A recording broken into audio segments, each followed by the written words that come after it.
pour en parler, nous sommes en direct avec Olivier Delamarche, économiste. Bonsoir Olivier Delamarche, merci d'être avec nous en direct sur RT France. Alors tout d'abord sur cette analyse, j'ai eu l'occasion déjà de vous interviewer la semaine dernière, vous n'étiez pas vraiment optimiste, vous devriez donc être d'accord avec le FMI, la récession mondiale pourrait être bien pire que la crise financière de 2008 ?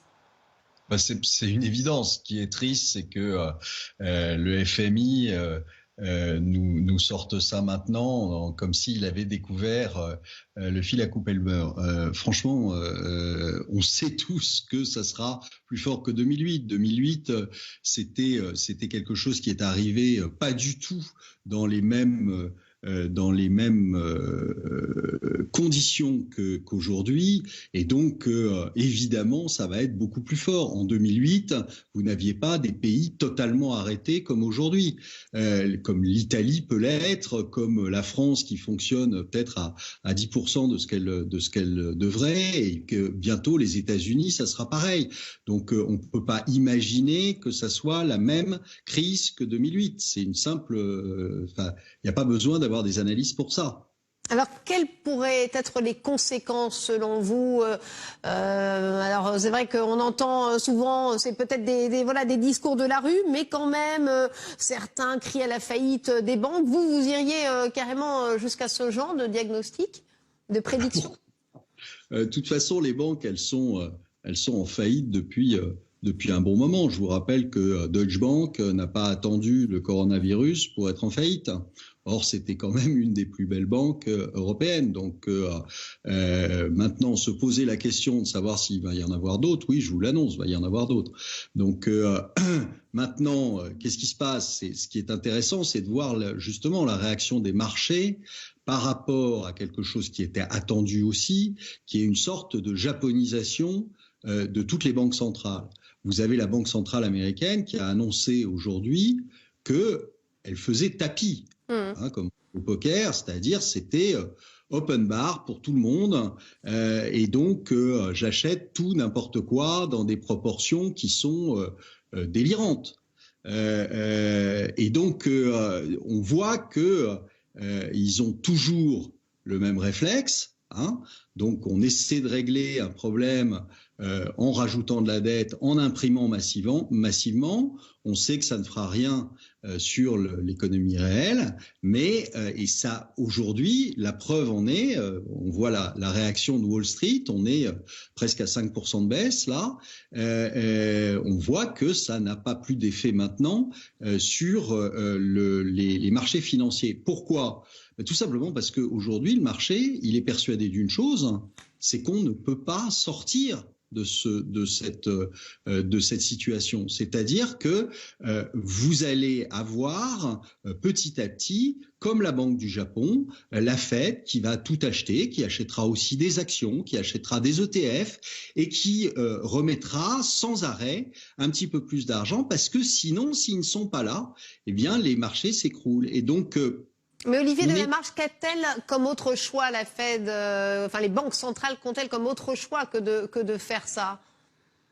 Mais c'est pas aux banques centrales. On pouvait se poser la question en 2008. En 2008, ce qu'ils ont mis en place était nouveau. Ils ont fait un quantitative easing en disant il y a un problème de liquidité, on injecte de la liquidité, mais rassurez-vous, après ça sera terminé. Bon, on a bien vu que c'était pas terminé et que ça continue même encore 12 ans plus tard. Et on s'y remet.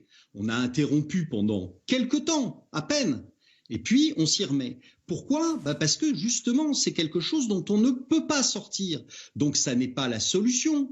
On le sait que ça n'est pas la solution. Alors, c'est quoi ? C'est 2 minutes de plus, monsieur le bourreau ?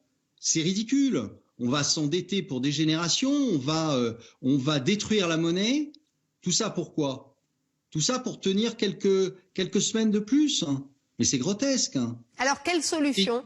Essayons de réfléchir autrement. Je veux dire, on a vu que ça ne marchait pas maintenant. C'est pas quelque chose, c'est pas comme si c'était expérimental et que on pouvait se dire, peut-être que ça va marcher.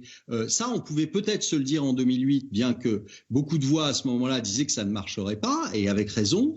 Et là, aujourd'hui, on recommence la même chose. en se disant peut-être que cette fois-ci ça va marcher. Non, pas plus que la première fois. Alors, quelles seraient les solutions? Remettre tout le système à plat une bonne fois pour toutes? Mais je pense qu'il faut remettre tout le système à plat une bonne fois pour toutes, oui. Parce que je pense qu'il va être temps, de changer les équipes. Parce que, excusez-moi, pour l'instant, aucun n'a prouvé son efficacité. Donc, et ça dans tous les pays. Donc, changer les équipes et réfléchir autrement. Là, aujourd'hui, je pense que ce qu'on a quand même pu voir à l'occasion de cette crise, c'est qu'il n'y avait pas d'Europe. L'Union européenne, c'est un truc qui n'existe pas. Chacun tire dans son coin. Chacun ferme ses frontières. Pendant ce temps-là, il y en a un qui dit qu'il ne faut pas les fermer. Il y a un stock de masques qui arrive à Prague. Il le confisque. C'était direction Italie. Enfin, je veux dire, elle est où l'Europe? Elle n'existe pas. Donc, qu'est-ce qui aujourd'hui vient aider les Italiens? C'est les Chinois, c'est les Russes, et c'est même une équipe d'infirmiers cubains. C'est pas des Européens.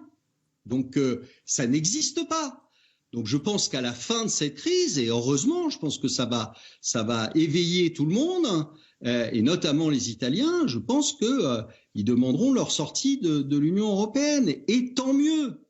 Je veux dire, on voit que c'est quelque chose qui ne marche pas. Ça nous coûte une fortune, mais ça ne marche pas. C'est vraiment ces organismes européens, ça me fait penser, c'est vache ce que je vais dire, mais ça me fait penser à la poubelle jaune de recyclage, si vous voulez. Recyclage des politiques qui ont échoué dans les différents pays et qu'on recase en Europe pour qu'ils trouvent un boulot. Merci. Donc, je suis désolé, mais malheureusement, c'est pas la solution. Merci beaucoup Olivier Delamarche d'avoir été avec nous en direct sur RT France.